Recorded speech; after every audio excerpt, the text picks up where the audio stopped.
Estudo sobre o Evangelho de João, parte 40, 11 de fevereiro de 2024. João, capítulo 8, do versículo 21 ao versículo 30. Disse-lhes, pois, Jesus outra vez: Eu retiro-me, e buscar-me-eis, e morrereis no vosso pecado. Para onde eu vou, não podeis vós vir. Diziam, pois, os judeus: porventura querera matar-se a si mesmo? Pois diz: para onde eu vou, não podeis vir? E dizia-lhes: vós sois de baixo, eu sou de cima. Vós sois deste mundo, eu não sou deste mundo. Por isso vos disse que morrereis em vossos pecados, porque se não credes que eu sou, morrerei em vossos pecados. Disseram-lhe, pois: quem és tu? Jesus lhes disse: isso mesmo que já desde o princípio vos disse.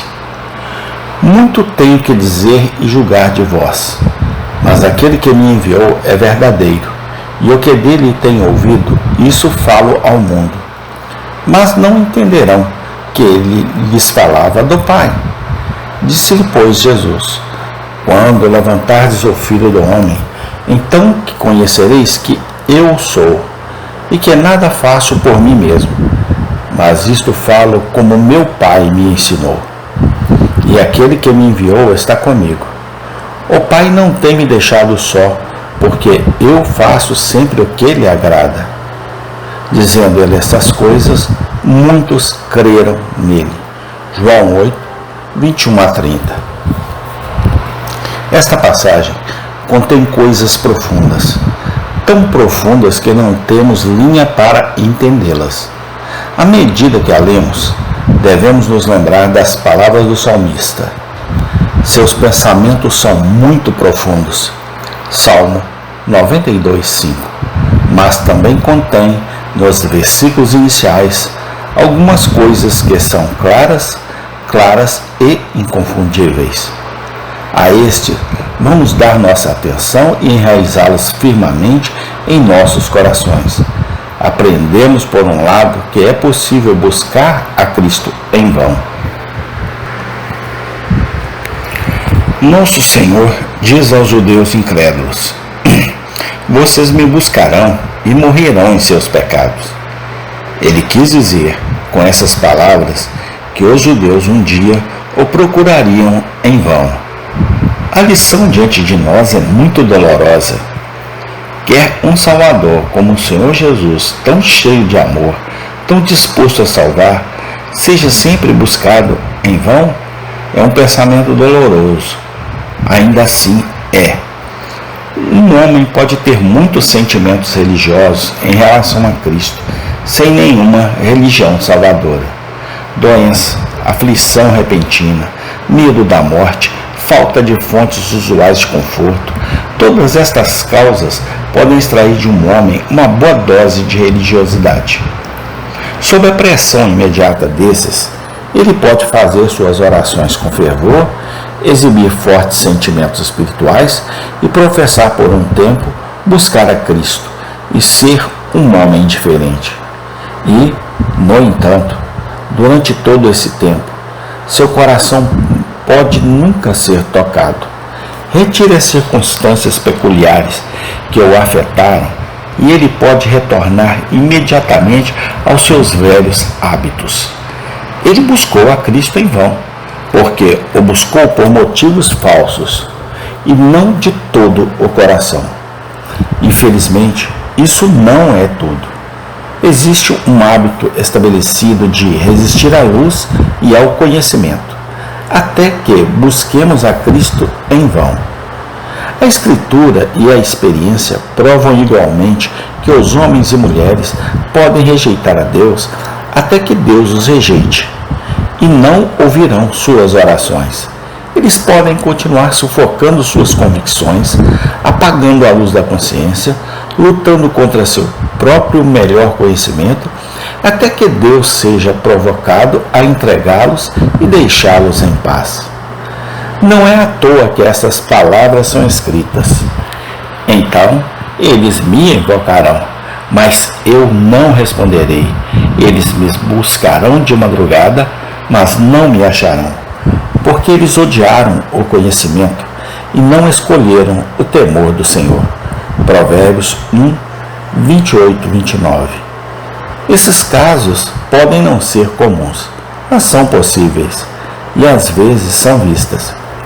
Não há segurança a não ser buscar a Cristo enquanto Ele pode ser encontrado e invocá-lo enquanto Ele está perto. Buscá-lo com um coração sincero e invocá-lo com um espírito honesto. Essa busca, podemos ter certeza, nunca é em vão. Nunca será registrado de tais buscadores que eles morreram em seus pecados. Aquele que realmente vem a Cristo nunca será lançado fora. O Senhor declarou solenemente que Ele não tem prazer na morte do que morre, e que Ele se deleita na misericórdia. Ezequiel 18:32, Miqueias 7:18. Aprendemos por outra coisa. Quão grande é a diferença entre Cristo e os homens. O Senhor declarou solenemente que Ele não tem prazer na morte do que morre, e que Ele se deleita na misericórdia. Ezequiel 18:32, Miqueias 7:18. Aprendemos por outra coisa, quão grande é a diferença entre Cristo e os ímpios. Nosso Senhor diz aos judeus incrédulos: vocês são de baixo, eu sou de cima. Vocês são deste mundo, eu não sou deste mundo.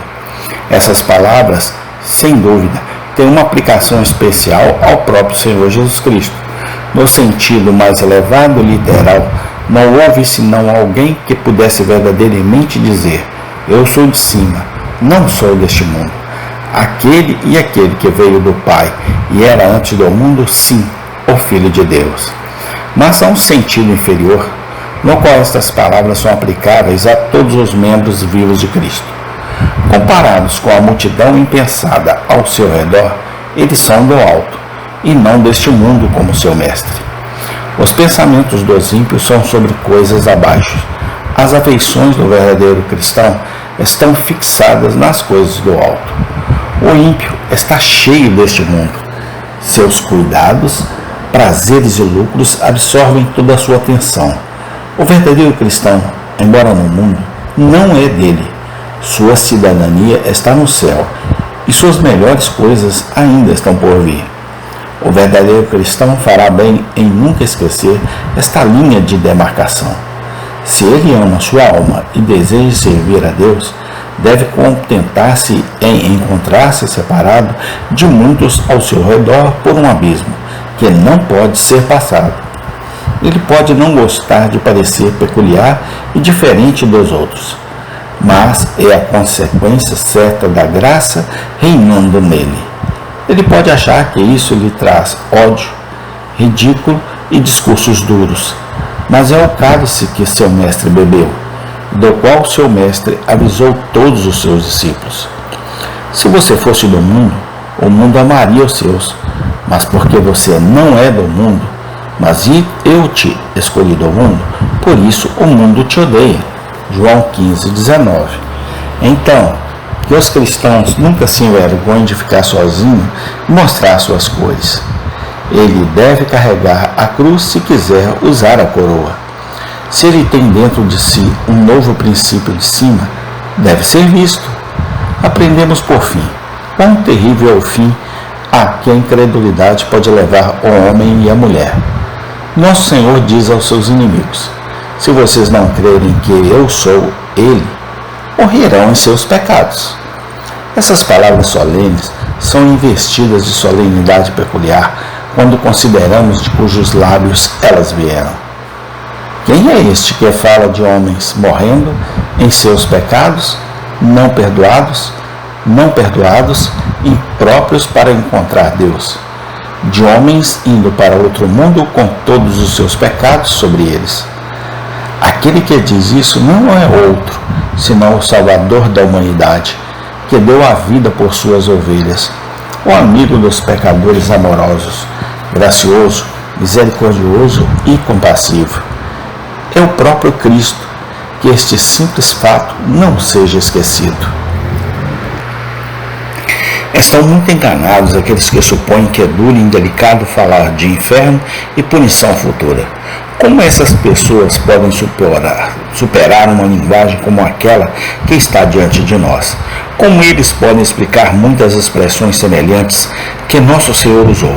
E especialmente para passagens como aquelas em que ele fala do verme que não morre e do fogo que não se apaga. Marcos 9:46. Eles não podem responder a essas perguntas. Enganados por uma falsa caridade e uma amabilidade mórbida, eles estão condenando o claro ensino das Escrituras e são sábios acima do que está escrito. Vamos estabelecer em nossas mentes, como uma das grandes verdades fundamentais de nossa fé, que existe um inferno. Assim como cremos firmemente que existe um céu eterno para os piedosos, também creamos firmemente que existe um inferno eterno para os ímpios. Nunca suponhamos que haja falta de caridade ao falar do inferno. Antes, sustentemos que é o mais alto amor advertir os homens claramente sobre o perigo e suplicar-lhes que fujam da ira vindoura. Foi Satanás, o enganador, assassino e mentiroso, que disse a Eva no princípio: certamente não morrerás. Gênesis 3:4.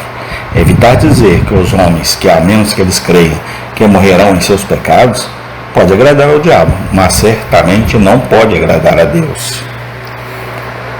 Finalmente, nunca nos esqueçamos que a incredulidade é o pecado especial que arruína as almas dos homens e mulheres. Se os judeus crescem em Nosso Senhor, todo tipo de pecado e blasfêmia poderiam ter sido perdoados. Mas a incredulidade fecha a porta na cara da misericórdia e corta a esperança. Vamos vigiar e orar muito contra isso. A imoralidade mata milhares, mas a incredulidade dezenas de milhares. Uma das palavras mais fortes já usadas por Nosso Senhor foi esta: aquele que não crer será condenado. Marcos 16:16. Amém. Tem continuação. Obrigado, Deus, porque até que o Senhor tem nos ajudado. Amém.